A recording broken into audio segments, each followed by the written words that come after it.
Class war గురించి తాను పేదల ప్రతినిధిని అని జగన్మోహన్ రెడ్డి చెప్తున్న విషయాలకు వద్దాం. చరిత్రలో పేదల ప్రతినిధులం అని చెప్పుకున్న నాయకులు, ముఖ్యంగా వామపక్ష నాయకులు సాదాసీదా జీవితాన్నే గడిపారు. జగన్మోహన్ రెడ్డి వలె తమిళనాడు, తెలంగాణ, కర్ణాటకలలో రాజప్రాసాదాలు నిర్మించుకోలేదు. వేల కోట్ల వ్యాపార సామ్రాజ్యాన్ని నిర్మించుకోలేదు. 2004కు ముందు తన వద్ద ₹1 కూడా లేని జగన్మోహన్ రెడ్డి ఈ 20 ఏళ్లలో ఆర్థికంగా ఇంతలా బలపడడం ఎలా సాధ్యమైంది? అధికారం అండా ఉండి ఉండకపోతే జగన్మోహన్ రెడ్డి ఇన్ని వేల కోట్లు సంపాదించగలిగేవారా? 2004 ఎన్నికల్లో కాంగ్రెస్ పార్టీ గెలిచి అధికారంలోకి రాకపోతే తనకు ఆత్మహత్య చేసుకోవడం మినహా మరో మార్గం లేదని వైఎస్ రాజశేఖర రెడ్డి ఇప్పుడు జగన్ కేబినెట్ లో మంత్రిగా ఉన్న ఒకరి వద్ద వాపోవడం నిజం కాదా? గతంలో రాజశేఖర రెడ్డి, ఇప్పుడు జగన్మోహన్ రెడ్డి కలిపి 10 ఏళ్లు అధికారంలో ఉన్నారు. 2004కు ముందు తలకు మించిన అప్పుల భారంతో ఉండిన వైఎస్ కుటుంబం ఇప్పుడు ఏ స్థాయిలో ఉందో చూస్తున్నాం. ఎగువ మధ్య తరగతి కుటుంబానికి చెందిన జగన్మోహన్ రెడ్డి ఇవాళ దేశంలోని అత్యంత ధనిక ముఖ్యమంత్రిగా ఎలా ఎదిగారు? ఆయన అనుసరించిన చిట్కా ఏమిటో చెప్తే ప్రజలు కూడా కోటీశ్వరులయ్యేవారు కదా. అదే జరిగితే అప్పులు చేసి సంక్షేమ పథకాలు అమలు చేసే అవసరం ఏర్పడదు కదా. తన 5 ఏళ్ల పాలనలో ప్రజలకు 2.5 లక్షల రూపాయలు పంచానని చెప్పుకుంటున్న జగన్మోహన్ రెడ్డి ఏ ఒక్క కుటుంబంలోనైనా వారి బ్యాంకు ఖాతాలో ₹1,00,000 నిల్వ ఉన్నాయని నిరూపించగలరా? పేదలను పేదలుగానే ఉంచుతున్న జగన్మోహన్ రెడ్డి పేదల ప్రతినిధి ఎలా అవుతారు? పేదలకు ఇళ్ల కోసం సెంటు స్థలం సరిపోతుందని చెప్తున్న జగన్ తాను మాత్రం ఎకరాలలో ప్యాలెస్లు నిర్మించుకోవాల్సిన అవసరం ఏమిటో చెప్పగలరా? జగన్ కు ఉన్న ఆస్తులు ఆయన చెప్తున్న పెత్తందారులకు లేవే. వేల కోట్ల రూపాయల విలువైన ప్యాలెస్లలో నివసించే జగన్ రెడ్డిని పేదల ప్రతినిధి అని అంగీకరిద్దామా? అధికారం అండతో ఇన్ని వేల కోట్ల రూపాయలు సంపాదించిన జగన్ రెడ్డి ఆపదలో ఉన్న ఏ ఒక్కరికైనా తన జేబులో నుంచి సొంత సొమ్ము తీసివ్వడాన్ని ఎవరైనా చూసారా? తన ముందుకొచ్చి చేయి చాచిన వారికి రాజశేఖర్ రెడ్డి కాదనకుండా తన వద్ద లేకపోయినా అప్పు చేసి మరీ సహాయం చేసేవారు. ఈ లక్షణం జగన్ లో ఉందని ఆయనకు చెడతలు కొడుతున్న వారు చెప్పగలరా? అయితే జగన్మోహన్ రెడ్డిలో ఒక ప్రత్యేకత ఉంది. అదేమిటంటే, నన్నేమీ అడగవద్దు, ప్రభుత్వ సొమ్మును మాత్రం అందినంత దోచుకోండి అని ఆయన తన వాళ్లకు స్వేచ్ఛనిస్తారు. అందుకే ఈ 5 ఏళ్లలో మంత్రులు, శాసన సభ్యులు, అధికారులు ఎవరిపై ఎన్ని ఆరోపణలు వచ్చినా కనీసం చర్యలు తీసుకునే ప్రయత్నం కూడా చేయలేదు.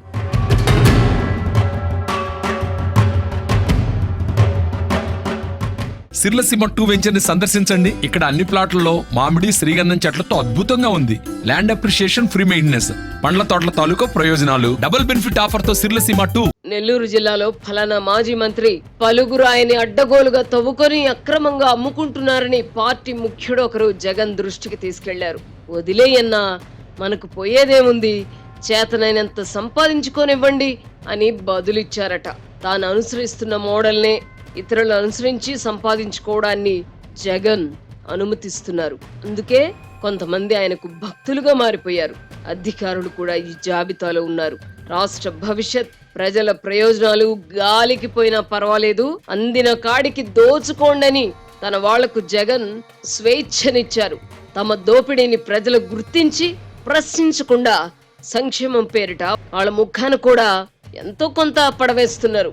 ఇందులోని మర్మం తెలియని ప్రజలు అతని మాయలో పడకుండా ఉంటారా? అధికారం ఉన్నంత కాలం దోచుకుందాం, అధికారం పోతే పొరుగు రాష్ట్రాలకు పోదాం, ఇంకా అవసరమైతే విదేశాలకు వెళ్లిపోదాం అనే ధోరణి జగన్ అండ్ కోలో కనిపిస్తోంది.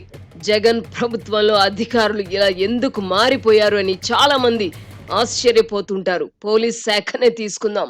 ఆ శాఖలో ఎవరికి వారే స్వతంత్రులు. డీజీపీ కూడా తన శాఖపై పట్టు ఉండదు.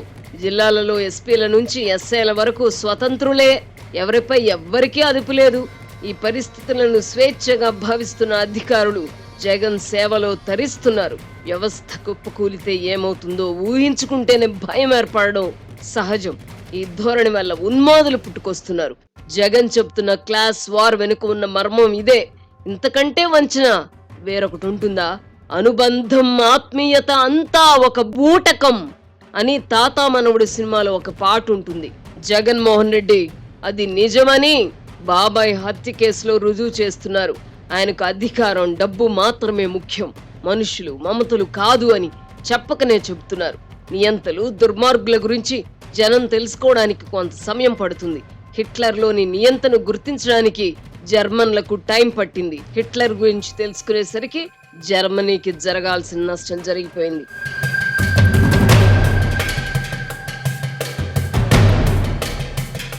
ఇప్పుడు మనం ప్రజాస్వామ్యంలో ఉన్నాం.